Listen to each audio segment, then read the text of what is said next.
Hi everyone! I hope you're ready for me to take you on another adventure. Over the next few weeks, I'll be exploring Malaysia, Sumatra, and Singapore. So yeah, without further ado, let's go!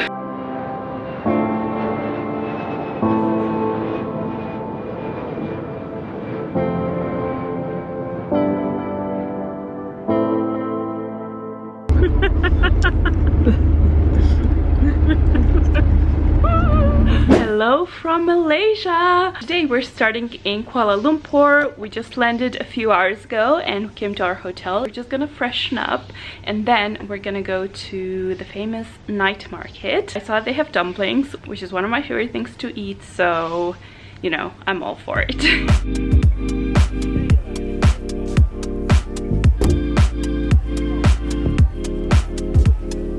The Jalan Alor night market is the #1 spot for street food in Kuala Lumpur. Main street is lined with food stalls as well as many restaurants with indoor and outdoor seating. I opted for a few dumplings, which I could eat all day, every day, and I also shared a portion of pad thai and sweet and sour chicken. Everything was super yummy, just a little bit spicy obviously.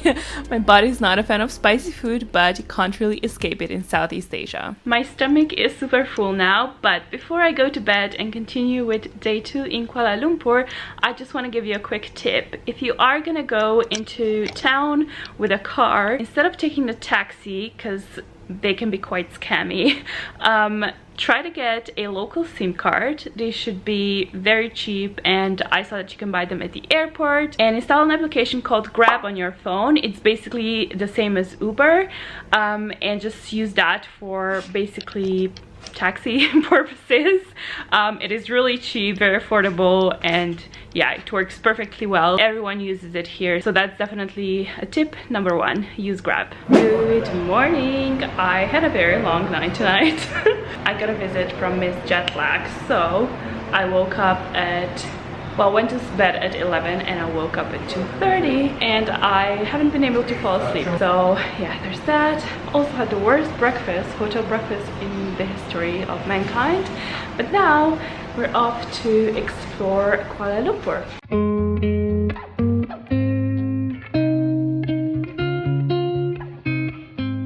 Our first stop of the day was the National Palace, which is the official residence of the monarch. We just quickly took a look at it from the outside, and then we went to the location you've most probably seen on Instagram. It's called Batu Caves. There's a Hindu temple on the top of the hill inside the cave, but it is quite a climb to get there, so get ready for a bit of a workout. There's 272 super colorful but steep and quite narrow steps leading up, and definitely beware of the cheeky monkeys as well.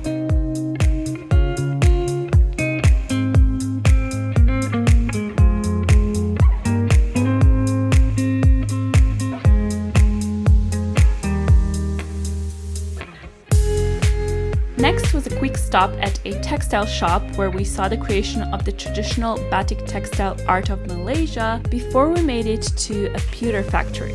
Now this was actually not something I thought I would enjoy because I couldn't care less about pewter, to be completely honest. However, we were taken through the whole factory and our guide was super animated and told us so many interesting facts that I actually ended up really enjoying the tour.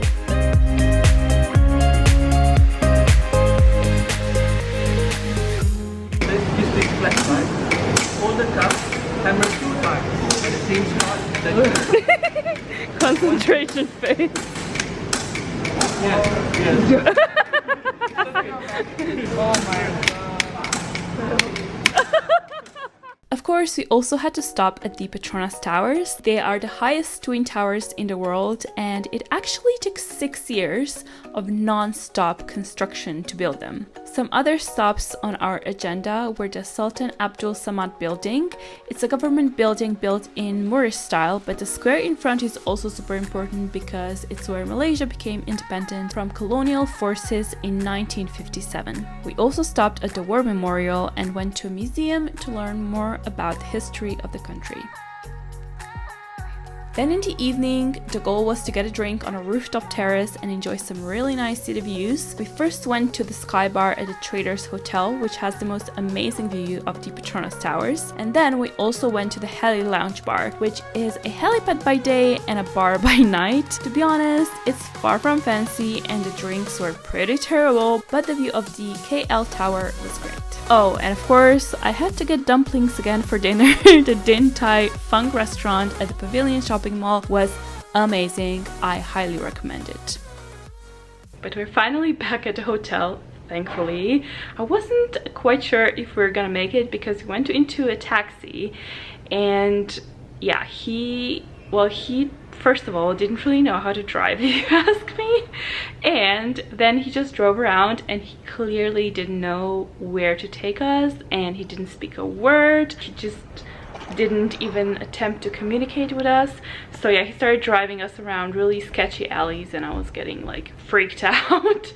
But luckily we made it. Tomorrow we have one more day in Malaysia. We're going down south and then we're returning to Kuala Lumpur and we're going straight to the airport because we are flying over to Sumatra. But more on that in my next vlog. I'll see you in the morning where we explore another part of Malaysia. Today we're exploring Malacca, which is where colonial forces first made contact with Malaysia. You can see a lot of influence from the Dutch, the British and the Portuguese, which at some point all ruled Malaysia.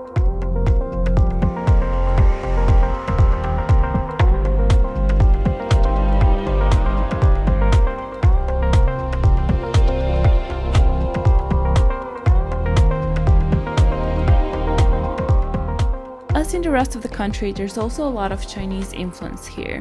This is the oldest temple, Chinese temple in Malaysia. That is an important place of worship for the Buddhist Chinese community. And in Malacca, there's even the largest and oldest Chinese graveyard outside of China. I hope you enjoyed my journey through Kuala Lumpur and Malacca. I'll be exploring more of Malaysia soon, but next I'm heading to Sumatra, Indonesia to go on a jungle trek with orangutans. So make sure to subscribe and stay tuned for my next video. Bye!